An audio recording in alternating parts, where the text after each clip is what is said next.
오늘 이 아침에도 하나님의 은혜를 사모하여 기도의 자리에 나아오신 모든 성도님들을 환영하고 축복합니다. 이 아침 우리에게 주신 하나님의 말씀은 구약성경 사무엘하 19장 1절부터 15절까지의 말씀입니다. 어떤 사람이 요압에게 아뢰되 왕이 압살롬을 위하여 울며 슬퍼하시나이다 하니 왕이 그 아들을 위하여 슬퍼한다 함이 그날의 백성들에게 들리매 그날의 승리가 모든 백성에게 슬픔이 된지라.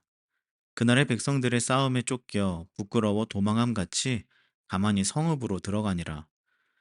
왕이 그의 얼굴을 가리고 큰 소리로 부르되 내 아들 압살롬아 압살롬아 내 아들아 내 아들아 하니 요압이 집에 들어가서 왕께 말씀드리되 왕께서 오늘 왕의 생명과 왕의 자녀의 생명과 처첩과 비빈들의 생명을 구원한 모든 부하들의 얼굴을 부끄럽게 하시니 이는 왕께서 미워하는 자는 사랑하시며 사랑하는 자는 미워하시고 오늘 지휘관들과 부하들을 멸시하심을 나타내심이라.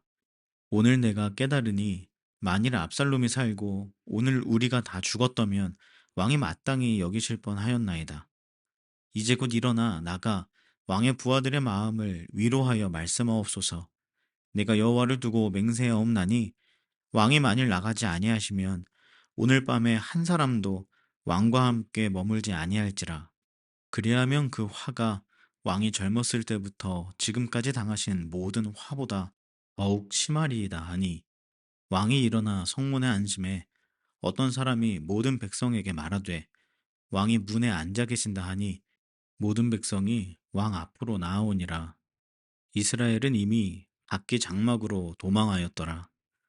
이스라엘 모든 지파 백성들이 변론하여 이르되 왕이 우리를 원수의 손에서 구원하여 내셨고 또 우리를 블레셋 사람들의 손에서 구원하셨으나 이제 압살롬을 피하여 그 땅에서 나가셨고 우리가 기름을 부어 우리를 다스리게 한 압살롬은 싸움에서 죽었거늘 이제 너희가 어찌하여 왕을 도로 모셔올 일에 잠잠하고 있느냐 하니라. 다윗 왕이 사독과 아비아달 두 제사장에게 소식을 전하여 이르되 너희는 유다 장로들에게 말하여 이르기를 왕의 말씀이 온 이스라엘이 왕을 왕궁으로 도로 모셔오자 하는 말이 왕께 들렸거늘 너희는 어찌하여 왕을 궁으로 모시는 일에 나중이 되느냐. 너희는 내 형제요 내 고륙이거늘 너희는 어찌하여 왕을 도로 모셔오는 일에 나중이 되리요 하셨다 하고 너희는 또 아마사에게 이르기를 너는 내 고륙이 아니냐. 내가 요압을 이어서 항상 내 앞에서 지휘관이 되지 아니하면 하나님이 내게 벌 위에 벌을 내리시기를 바라노라 하셨다 하라 하여 모든 유다 사람들의 마음을 하나같이 기울게 하매 그들이 왕께 전가를 보내어 이르되 당신께서는 모든 부하들과 더불어 돌아오소서 한지라. 왕이 돌아와 요단의 이름에 유다 족속이 왕을 맞아 요단을 건너가게 하려고 길갈로 오니라. 아멘. 자신의 아들 압살롬의 죽음을 알게 된 다윗은 지금 큰 슬픔과 고통의 시기를 마주하고 있습니다. 사랑하는 가족과의 이별은 아무리 마음의 준비를 한다고 해도 결코 쉽지 않은 일입니다. 하물며 자녀를 잃은 부모의 심정은 그 누구도 미루어 짐작할 수 없는 큰 아픔입니다. 얼마나 그 아픔이 크면 부모를 잃은 자녀는 고아라고 하고 남편을 잃은 부인을 미망인이라고 하고 부인을 잃은 남편을 호랍이라고 말하지만 자녀를 먼저 보낸 부모를 가리켜서 무어라 말하지는 않지 않습니까? 어떤 방식으로든 어떤 표현으로든 그 아픔에 견줄 수가 없기에 어떤 정성으로도 그 아픔을 위로할 수 있는 말이 없기에 그러는 것이 아닐까요? 다윗은 지금 그러한 큰 슬픔과 고통의 시기를 마주하고 있습니다. 그 다윗의 모습을 보면 참으로 비통합니다. 4절에 보면 다윗은 지금 큰 소리로 압살롬아, 압살롬아 하며 외치고 있습니다. 압살롬의 이름의 뜻이 샬롬의 아버지라는 뜻인데 지금 다윗은 자녀의 죽음으로 인해 샬롬이 사라져버린 상황에서 샬롬을 외치고 있는 것입니다. 이 얼마나 아이러니하고 비통한 상황인지요. 아무리 외치고 부르짖어도 샬롬이 깨져버린 상황에서 그 외침은 허공으로 사라져 버리고 있는 것입니다. 그런데 그때 요압이 등장합니다. 그리고 그는 다윗에게 한 가지를 요청하고 있습니다. 그것은 다윗으로 하여금 자신의 슬픔과 고통에만 머물러 있지 말고 온 백성을 왕으로서 살피시라는 충언이었습니다. 어떻게 보면 참으로 잔혹한 말입니다. 지금 다윗은 그냥 아끼던 물건 하나 잃은 것으로 슬퍼하는 것이 아니지 않습니까? 사람을 잃었고, 가족을 잃었고, 심지어 그 사람, 그 가족은 자기 아들입니다. 자녀를 잃은 그 심정을 아무리 몰라도 그렇지, 어찌 마음껏 슬퍼하지도 못하게 한다는 말입니까? 저는 이 요압의 말이 충언이라고만 이야기하기에는 너무나 잔혹하게 들렸습니다. 그런데 그보다 더 놀랐던 것이 있습니다. 바로 그 말을 들은 다윗의 행동입니다. 8절 말씀을 보겠습니다. 왕이 일어나 성문에 앉음에 어떤 사람이 모든 백성에게 말하되 왕이 문에 앉아 계신다 하니 모든 백성이 왕 앞으로 나아오니라. 이스라엘은 이미 각기 장막으로 도망하였더라. 아멘. 왕이 일어나 성문에 앉음에 다윗은 어떠한 지체함도 없이 요압의 말을 듣고 바로 왕의 자리로 복귀합니다. 사랑하는 자녀의 죽음 이후 곧바로 다윗은 지금 그의 백성들의 회복을 위해 왕으로서의 일을 감당하고 있는 것입니다. 그렇게 오늘 본문에서 다윗은 극심한 슬픔과 고통 중에도 하나님이 주신 자리를 감당하는 모습을 우리에게 보여주고 있습니다. 사랑하는 여러분, 오늘 본문에 나타나는 다윗처럼 우리도 슬픔과 고통의 시기를 마주해야 할 때가 있습니다. 저는 가능하다면, 되도록이면 우리 모두에게 그런 일이 없기를 진심으로 바라고 날마다 간구하지만 하나님께서 허락하시는 아픔이 어느 날 우리에게도 찾아올 수 있는 것입니다. 그때 우리가 그 슬픔과 고통을 하나님 앞에서 바라보는 것이 필요합니다. 그저 그 아픔이 나를 잠식해버리지 않도록, 그 슬픔이 나를 집어 삼키지 않도록, 그 고통이 나로 하여금 더 이상 하나님의 말씀에 순종하는 그 발걸음을 영원히 멈추게 하지 않도록 우리는 그 비통한 순간에 하나님 안에 있어야 합니다.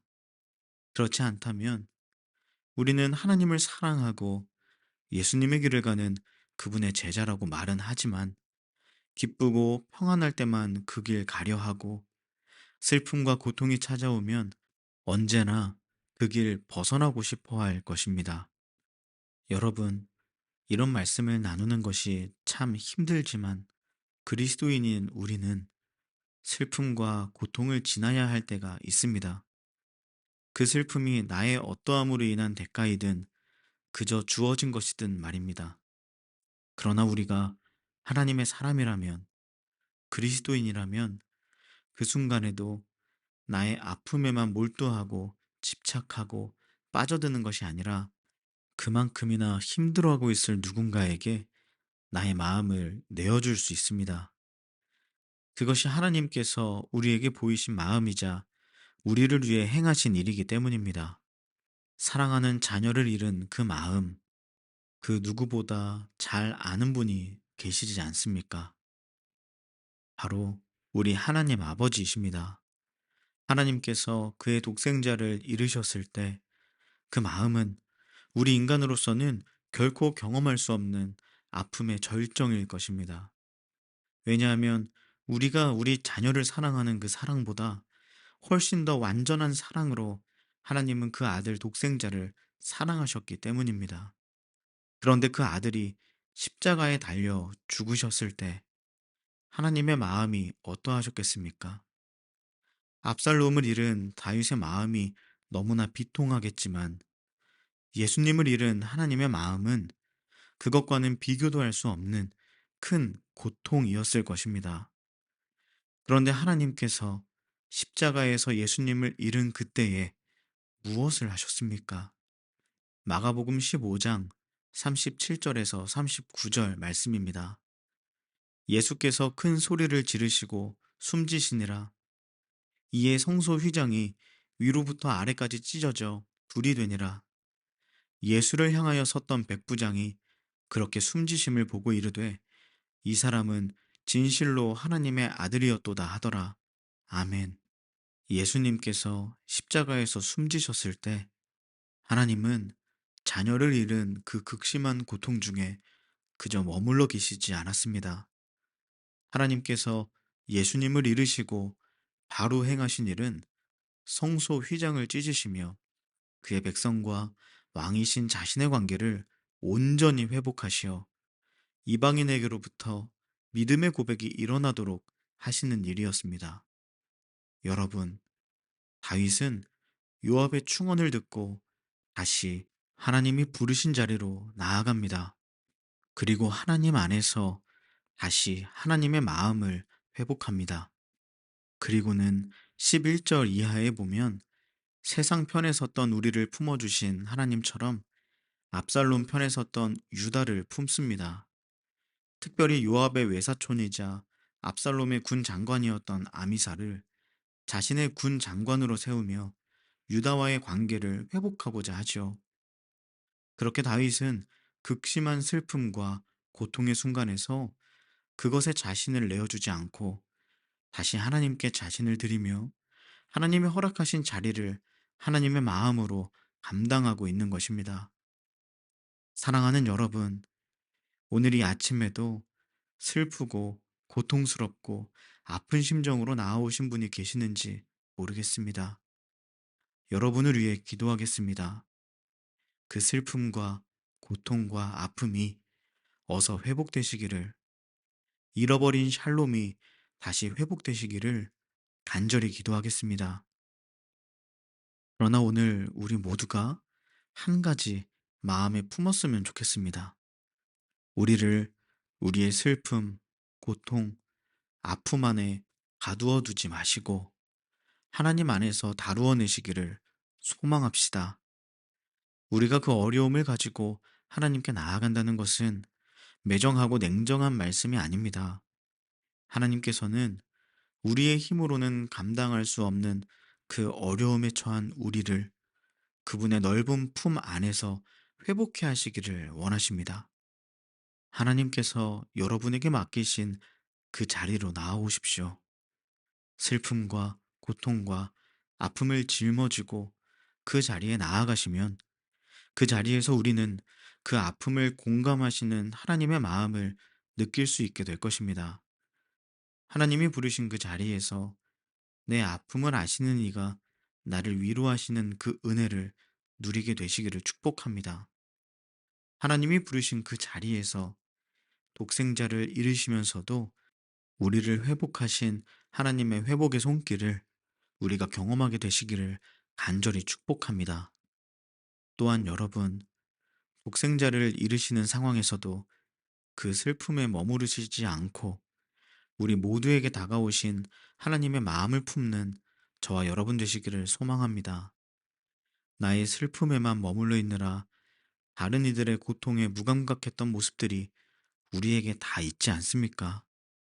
오늘 자신의 슬픔을 딛고 백성들을 위해 왕의 자리로 복귀한 다윗의 마음처럼, 그리고 우리를 위해 독생자를 잃은 슬픔을 상관치 않으시고 오직 우리를 구원하신 하나님의 마음처럼 우리 또한 우리 주변의 또 다른 슬퍼하고 고통스러워하는 그들에게 손 내밀 수 있는 은혜가 있으시기를 축복합니다. 그렇게 이 아침 하나님 안에서 하나님의 마음으로 충만해지는 은혜와 부르신 자리에서 하나님의 마음으로 다른 누군가를 위해 살아내는 축복이 저와 여러분에게 가득하시기를 주님의 이름으로 간절히 축복합니다. 함께 기도하시겠습니다. 첫 번째 기도 제목입니다. 우리의 아픔과 슬픔, 그 고통의 영역을 가지고 하나님께 기도로 나아갑시다. 하나님 안에서 하나님의 사랑과 위로로 그것들을 감당할 수 있도록 은혜 주시기를 간구하며 기도하시겠습니다. 하나님, 나의 슬픔과 고통, 아픔을 온전히 이해하고 공감하시는 하나님께 나아갑니다. 더 이상 홀로 공허한 샬롬을 외치는 인생이 아니라 하나님 안에서 진정한 샬롬을 누리며 온전한 회복을 경험하게 하옵소서. 두 번째 기도 제목입니다. 하나님은 그 아픔을 아시기에 더더욱 우리의 아픔을 외면하지 않으십니다. 다윗도 그러했습니다. 오늘 우리도 그 마음을 품고 회복이 필요한 또 다른 이들에게 나아가면 좋겠습니다. 그 마음으로 기도합시다. 하나님, 독생자를 잃으시면서도 나를 살리신 그 은혜를 기억합니다. 그 은혜로 내가 살았고 그 은혜를 향해 내가 살아가게 하시니 감사합니다. 오늘 이 하루 받은 은혜 기억하며 나의 슬픔에만 머물러 있지 않고 또 다른 힘들어하고 있을 누군가에게 받은 은혜 나누어 주며 손길을 건네는 내가 되게 하옵소서. 마지막으로 우리 개인의 기도 제목을 놓고 우리 가정과 사랑하는 자녀들을 위해 사귐의 교회를 위해 나라와 열방을 위하여 한 마음과 한 뜻으로 기도하며 나아가겠습니다. 함께 기도하시겠습니다.